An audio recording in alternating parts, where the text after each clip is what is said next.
South Africa prepares for the upcoming elections. Concerns have been raised that criminals are creating deepfakes, impersonating politicians in order to sway public opinion. Politicians and voters will need to be on high alert, particularly this year, as more than 4 billion people worldwide will be taking part in elections, including US, the UK, India and South Africa.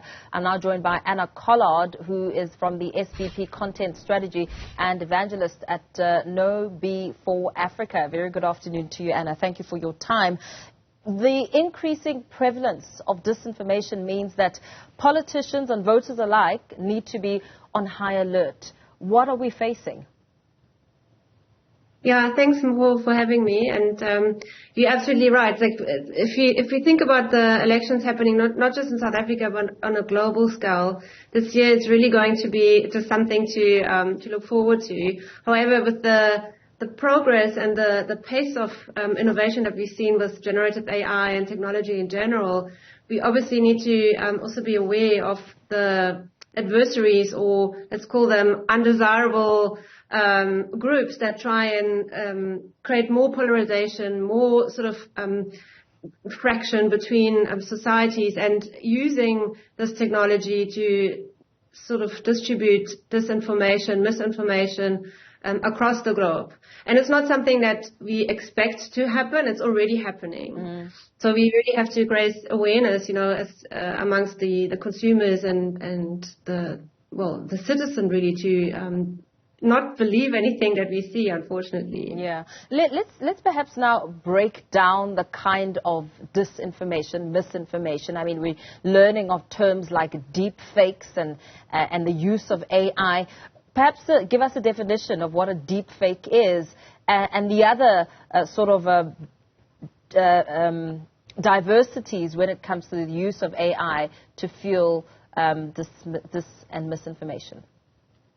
Yeah, so maybe let me start with the difference between mis and disinformation. So misinformation is just something that, and we've all been there, right? Like, you see something on social media and unknowingly you sort of believe it, and then you share it with your friends or your family, and not with malicious intent. It's just something that you thought you believed in, and then you spread this misinformation. It may just be something for fun or a conspiracy theory, but even if it doesn't have a malicious intent, it's still false. It's not real or not authentic or the truth. And we all fall victim to that, and are actually 7 times more likely to share misinformation or false news or false stories, because they're often very emotive. So that's the misinformation part, which sort of happens because we just happen to be emotional and share things, but not necessarily with malicious intent. Disinformation is using the same tactics, but really with the purpose of causing harm, of causing polarization, of getting people riled up and sort of reacting in a negative way. So that's done, for example, to cause political unrest or societal unrest before elections, and often it's actually mainly done just to create chaos. So that is using false news, spreading false facts just to create chaos and harm amongst the audience. Yeah. And then deepfake is really, that's a term which consists out of deep learning, which is a term used of, it's an artificial intelligence component, and the combination of fake. So we're using artificial or generative artificial intelligence technology to create very truthful looking pictures, videos, audio files very often of people that are in the public domain, so politicians, celebrities, news anchors.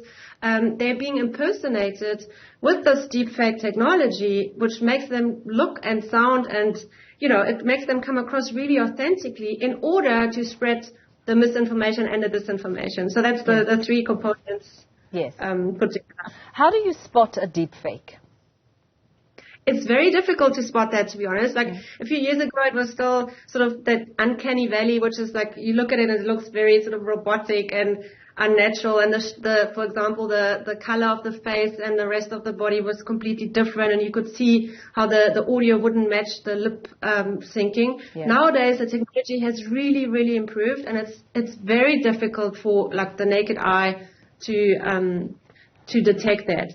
And that's what makes it so dangerous, because not only is it more sophisticated, but it's also become way more accessible for anyone really to recreate that. So you don't need to be a technical expert. You don't need to have lots of money to create this. In fact, there's lots of apps out there that you can use and then recreate merely by uploading like an existing video of a few minutes of somebody that you want to impersonate, and then the app or the technology will recreate whatever you want it to say based on the data that you uploaded that it learned from. Yeah. Then I suppose the next step here will be to ensure that you verify the information. With the technology and the sophistication at such a scale, then verifying information will be very imperative during this time. Yes, 100%. And again, like something that I always tell, for example, my friends is if you come across anything online, and whether that's a deepfake or not, it could be a phone call, right? Yeah. And often they will use some sort of emotional factors. You know, it will make you angry or it will put you under pressure. That's a sign that you're being manipulated. So whenever you see a message, let's say the president says something and it makes you really angry, that could be something that is not real. So it's really important to use our emotions in a way as a warning signal rather than just reacting to it. And the concept that I use to describe this is the zero trust principle or zero trust mindset. So it's literally whenever you see something and it does make you feel something, that could be a sign of manipulation. And it really is important to take that breather. And like you said, you know, before we react, before I forward it, before I comment, before I get angry, it's to, you know, slow down and then maybe go and verify, look it up. I mean, the South African, in South Africa, we've got websites now or initiatives that have actually been around for quite a while. Real411.org, for example, they've been around for a while to where you can go and report disinformation.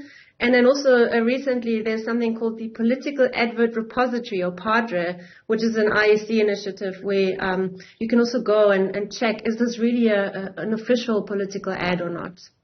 I suppose misinformation is then easier and faster to get access to. I mean, you see a post on WhatsApp and it's circulating, showing unique capsule, which if you buy or take by accident, you could die. It's designed to kill populations. I mean, that kind of information travels really, really quickly. Yeah, and I mean, you know, for example, in I think it was in December to January, in just 1 month's time, there's been over 140 deepfake paid advertisements that were on Facebook using the British Prime Minister, or like a deepfake version of Rishi Sunak, that he never endorsed that product, but somebody, you know, recreated the deepfake version, they posted it on Facebook, and it was seen by 500,000 people before they actually took it down. So it's exactly like you say, you know, these things spread very quickly because people are, you know, there's some research that says that people are 7 times more likely to spread disinformation and misinformation because it's so emotive very often. Yeah. So how does one protect themselves from this? I mean, as we are well into election season, there will be a lot of information. Politicians, voters, all feeling emotive at a time where voting needs to take place and the messages being conveyed by politicians. Yeah. So I think the first step is to be aware of the fact that this actually happens, that this technology is in place. I mean, it's only a few weeks ago that I spoke to my parents-in-law, for example, and they didn't know about what this is. So I think it's really important to show your family, show your friends how easy it is to recreate these things, to warn them about that. So the first thing is a level of awareness that this happens and that bad actors are using it for harm. And then the second thing is to, as I said earlier on, is to really go about with a very high level of skepticism, you know, like a healthy dose of skepticism, more so than you would naturally, and to just literally take a breather before you react to anything, whether that's a phone call or a social media message, a WhatsApp message, Telegram message, whatever it might be. If it does have some form of emotional content, just slow down. Yeah. Very well. Thank you so much for talking to us about this very important topic. Anna Collard, SVP Content Strategy and Evangelist at No B4 Africa.